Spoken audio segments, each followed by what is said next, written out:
पण निवडणुकीच्या सगळ्या रणधुमाळीमध्ये, निवडणुकीच्या सगळ्या प्रचारामध्ये सोलापूरमध्ये मात्र तणाव निर्माण करणारी घटना घडलेली आहे।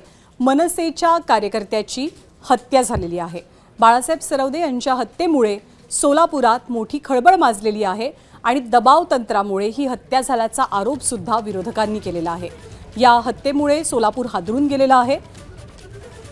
राजकीय वादातनं ही हत्या झाल्याचं स्पष्ट झाल्यावर पोलीस सुरक्षेमध्ये आज अंत्ययात्रा निघाली। यावेळी हजारोंच्या संख्येने नागरिक अंत्ययात्रेमध्ये सहभागी झाले होते। या हत्येनंतर शहरातल्या मवियाच्या नेत्यांनी पोलीस आयुक्तांची भेट घेतली। या हत्येची निष्पक्ष आणि सखोल चौकशी करावी अशी मागणी यावेळी नेत्यांनी केली। सोलापुरातल्या निवडणुका भयमुक्त वातावरणात पार पडण्यासाठी विशेष खबरदारी घेण्याची मागणी सुद्धा मवियाच्या शिष्टमंडळाने केली। या हत्या प्रकरणातल्या चौघांना पोलिसांनी अटक केली असून 15 जणांच्या विरोधात गुन्हा दाखल झालाय, तर फरार आरोपींचा शोध सुरू आहे। दरम्यान सोलापूर महापालिका प्रभाग क्रमांक 2 मध्ये अर्ज माघारी घेण्यावरनं 2 गटात जोरदार राडा झाला आणि यावेळी झालेल्या राड्यात सरवदेंवरती जीवघेणा हल्ला झाला आणि उपचारादरम्यान त्यांचा रुग्णालयात मृत्यू ओढावला।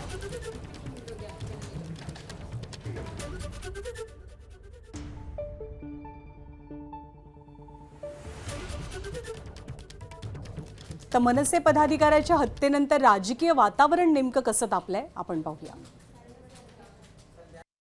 मी तुम्हाला 100% सांगते की आता त्या जे ते कुटुंबीय आहेत सरवदे आणि शिंदे त्यांना पैसे देण्यात येईल आणि हे सगळं प्रकरण जे आहे ते मिटवण्याचा प्रयत्न होईल। त्यांना पोलिसांना सांगितलं जाईल की हे फॅमिलीचा वाद आहे, कौटुंबिक वाद आहे। आमचा विश्वास फक्त प्रशासनावर असेल, कारण का ते पण जर तिथे पण जर मॅन्युप्युलेशन होत असेल, तिथे पण जर दबाव होत असेल, तर मग आपण विश्वास कशावर ठेवायचा। जर तिथे काही स्थानिक वाद झाला असेल आणि तिथे जर घटना घडली असेल तर पोलीस त्याचा तपास करतील आणि पोलीस त्याच्यावर कारवाई करतील। भाजपचा राव की काँग्रेसचा राव, गुन्हा आहे गुन्हा आहे आणि गुन्हा करू नये।